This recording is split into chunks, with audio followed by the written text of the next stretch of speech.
Ayan po ang ating Alan Francisco na nagdadala po ng parapol.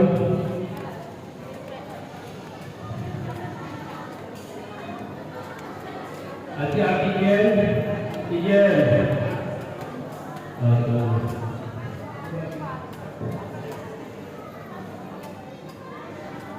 Lahat po lang kayo sa ticket.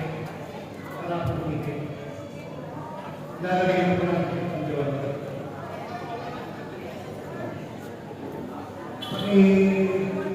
Ano na lang po?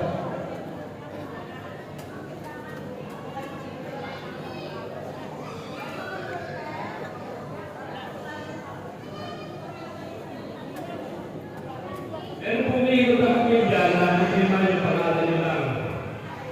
Ayan o.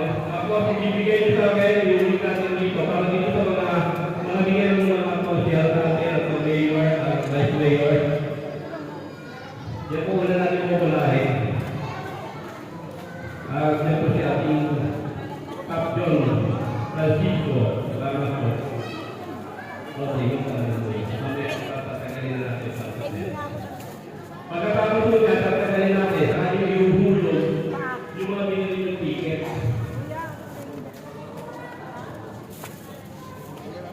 Okay, pakalan nyo lang muna dyan. Yung para sa mga tao dito. Sandali ako, yung mamaya ako ipapahuli ha. Pakalan nyo lang.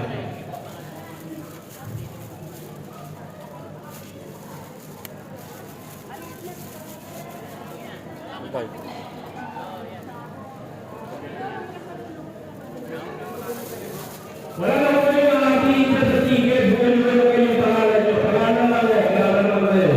Hindi na wala pangalan ito, second number. Andito na itawag ko. Yung mga nagbigay sa akin, napakin ko. Ha? Yung mga nagbigay yung mga nandito na. Mamaya yung natin. Sorry po, medyo Pangalan lang, pangalan. ayaw mo maamol. Pulis, hindi ko na ako na and then, hindi po kayo sasabihin na kayo kasama. Lalo na ho ang ating mga officers sa mga senior. And our very own Kamusta po? President, Happy anniversary. Praise God. Yes. Hindi ko pala na. Hindi ko pala i-prepare ang sa President ko. Saan naman to?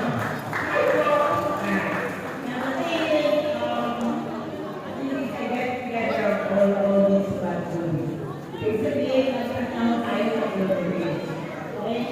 Ngayon, meron mo tayong couple na sinabi, ano to, yung tayo na. Everybody is entitled to win.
Sino ba ba yung mga QCBCN ID? Meron na kayo?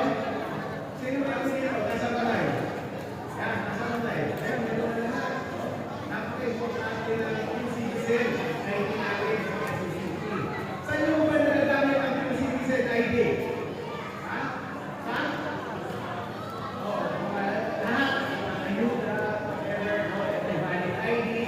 Sa lahat ng ano natin.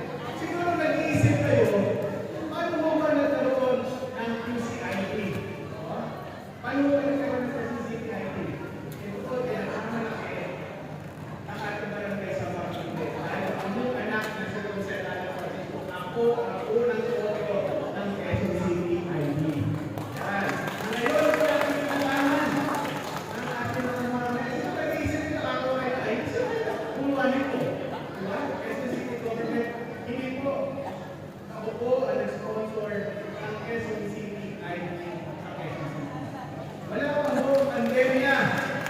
Yan po inuusap na, inoto ko na, pinay ko na sa Quezon City Council. Ngunit, may pagkakataon na yun, no? Natapos ang termo namin, pagpalit ko, verify ko ulit yan ng Quezon City ID. At kung naging sa pagkakataon na ng pandemya, eh hindi mahula aprobahan ang Quezon City ID. Dapat ko pala, kung unang-una pa lang, dahil unexpected yung pandemya, dapat namin tatawag ng Quezon City ID. Bakit ko mapagawa dito sa San Francisco ang Quezon City ID? Unang-una, kayo mga senior citizen, nakarami na natin sa Quezon City. No? Yan po ang unang napansin ko, yung aking na magulang sa Quezon City, yung mga benepisyo na dapat nakarating. Eh, hindi mo dapat pumipila ang ating mga senior citizen. No? Tama ba? Tama? Hindi mo dapat, no? Yung ating pasenior, yung ating na magulang sa kagalang contribution natin sa Quezon City, eh parang kung tayo namamalimos sa ating tundok na yung tundok. Tama ba? So, ano mo nangyari? Marami ho mga dumarating na mga benepisyo, ulitan, may nag-discussion. Diba? Bakit? So, nag-ingat sa daming pipila, ang gulo ng kita, o ito hindi na nakakita, pero meron kita yung marites, mauuna na kanila. Diba? So, dapat, lahat ng mga natin lalo-lalo ngayon, ating mga magulang, ay pantay-pantay ang mga benepisyo ay binibigay ng ating gobyerno. Kaya yun po ang unang naisip na gagawin ang Quezon City ID para magkaroon po ng database o yung ating mga senior citizen. Ilan mo ba mga senior citizen natin sa Quezon City? Dapat magtugma yung record ng data ng ating mga senior citizen hindi na sa City Hall, pati na rin po sa OSCA. At pati na rin po sa pagkakas natin, dapat pare-pares po sa ngayon. Bakit? Pag dumating mo yung mga pagkakataon, makakita ng pandemya. Dumating ang pagkakataon na dapat tumanggap kayo ng mga benepisyo. Dapat i-deliver na lang yung mga benepisyo sa bahay ng ating mga magulang, ng ating mga senior. Tama ba yun? Yan. Pangalawa, hindi natin yung mga benepisyo. No? Ito po ang pinag-aralan ko kung habang ako yung director, yung ating mga senior citizen, mga professional, ang dami ng contribution, ang dami ng skill, ang mga senior citizen natin. After our retirement, anong ginagawa? Wala na, sa bahay ko lang. Diba? Ini-enjoy na lang yung city na San Francisco. Pero gusto pa rin mo ang ating mga magulang na magkaroon ng trabaho. Gusto pa rin mo natin na enhance ang ating mga skill. Makadevelop pa tayo, makatulong pa tayo sa ating barangay sa Quezon City. Kaya ako, kung sakasakali ang inyong anak na si Conselado Francisco ay magbabalik sa paglilito po natin, pinag-aaralan ko na po. Ngayon pa lang, na dapat yung mga ito, yung mga senior citizen, ay bigyan pa ng trabaho ng ating lungsod ng Quezon. Ano ba? So yan po ang pagkakasya natin. Tulad po sa barangay natin, ilang barangay yung district 5. Kaya po ito barangays. Pag umikot po kayo sa mga lugar, yung barangay, ang dami senior citizen, pag gusto na magkaroon ng trabaho, kasakay po siya.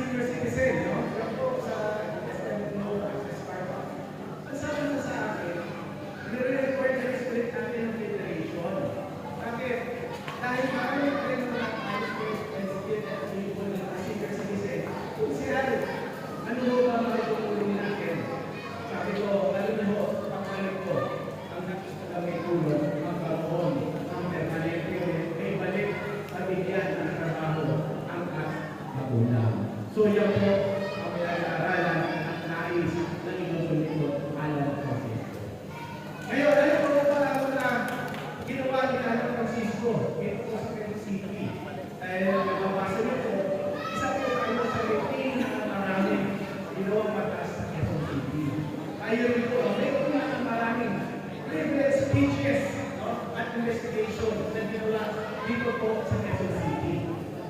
Yung ating po mga benepisyo, like for example, yung fire hazard, no? Yung fire benefits po, kung binibigay po natin. Dati, ang ating pong gobyerno pag binibigyan ka, kasi sa kanya, magkano na po binibigay ang natin mo.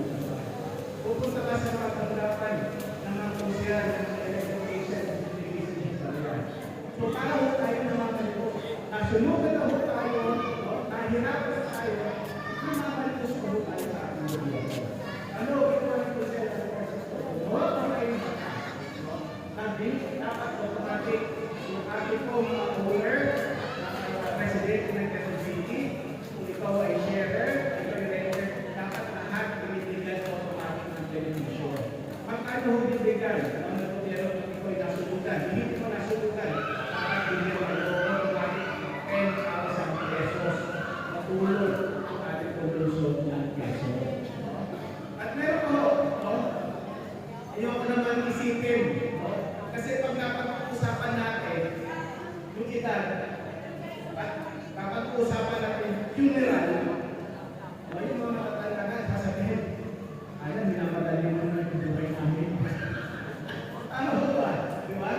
Pero isipin ko natin sa totoo lang, kahit anong gusto kong mangyari na sa buhay, kahit anong healthy ka, senior ka, bata ka, di ba?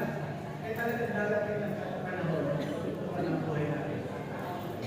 Ano ba? Di ba? Tama. So, ano nangyari? Ang dumating mga pagkakataon na yan, lalo-lalo na hindi namin pinagkahandaan. No? Kaya kasakit, katuluyan, sinanay, katuluyan. Pagdating sa kulinarya, ano nangyayari? Pumuntakin. Sino? Na mga funeral parlor. It is hindi tama. Diba? Bibigyan ka na nakakalaking yung Canada, masasabihin, bibigyan kita ang pag-iniskwet ko. Pero hindi mo kumuha pa rin ang malaki. So ano ho, ginawa na ulit ang San Francisco. Yung inanunsyo ng ating mayor na libre-libre ang Quezon City, ang sponsor ko niya, ang inamaya, na si Consial Alan Francisco. So lahat ko yan, so lahat ko yan ay napakagaling. Kung ano yung fondo, binayad ng access natin, kung ano yung pera ay abad ng bayan, dapat balik sa taong bayan. Kaya nakakalaman ko po sa pagkakataon ito, sumanan po natin na sa buhay po natin, lalo-lalo na yung mga senior natin. Siguro sa bata pa na, kailangan ng access yung binibigay, hindi naman po kung magkano. Di ba? Kaya ang layo pagkakataon, ang daming issues na pangyayari sa atin. Yung mga nagpupulan, hindi naman lalaki. Balita-balita. Ang binibigay sa kanila, mali-malita. Diba? Ano naman yung mga senior natin, ba't hindi mo kita naisip? Diba? Dapat yung mga mali-malita, ay nakita kung pinagsama-sama nila. Eh, pinagkakaan at maganda ang buhay at benepisyo ng ating mga university. Diba? Kaya nga po ang inyong likod, Alan Francisco. Kaya po yung isa sa mga nakakabumalo dito, ako yung nagsabi ni Kuya Bonnie, at gusto kong bisitahin at makamusta yung ating mga dalawang magulang dito sa Barangay. Gusto ko na kamustahin, kamusta na po ba kayo? Diba? Okay naman po ba kayo? Hindi ba kayo naman magpapayag sa pagkayag dito sa Pilipinas? Kaya nga ho, yung COVID contribution, ay bibigay ko, sabi ko na ako sa staff, eh magbaba tayo ng tax, eh kung bibigay ko sa inyo. Pagdagdag, pero pag pinuksan nyo, hindi pumalit ako yan. Pag-iisipin na malit ako yan eh. Kaya kayo makakapulong para sa inyo. Once again, hindi ka makakapagawa para sa dali. Congratulations! Ang namin pong panalangin namin sa inyo ay dapat po yung nasa tayo at naway bigyan po kayo sa pagkalakas at mahabang buhay at nagsama-sama po tayo. Tapuhin po natin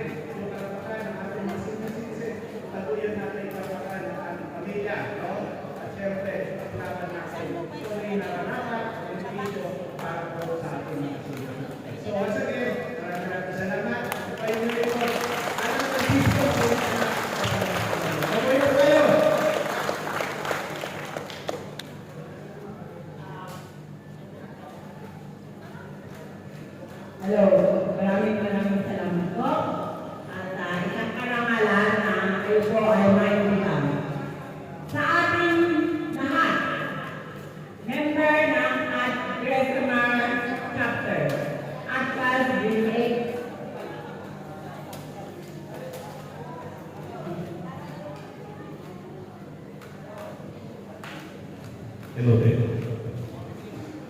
Hello, ang address naman po ay composed ng Atlas, Green Acres, Sampaguita,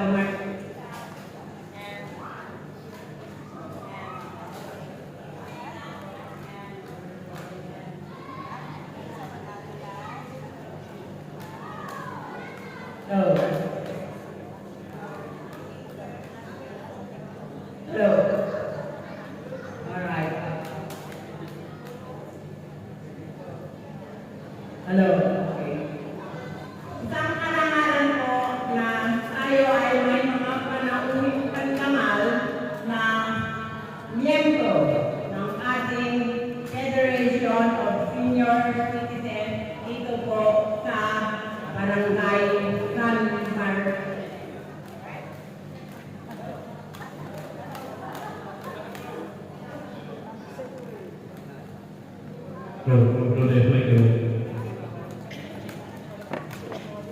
Sorry ho, medyo may konting kapalpakan. But ito po, tayo po ay at Gresham Chapter, meaning Atlas, Green Acres, Sampaguita, Margarita, Valentin. And we do have officers higher than us.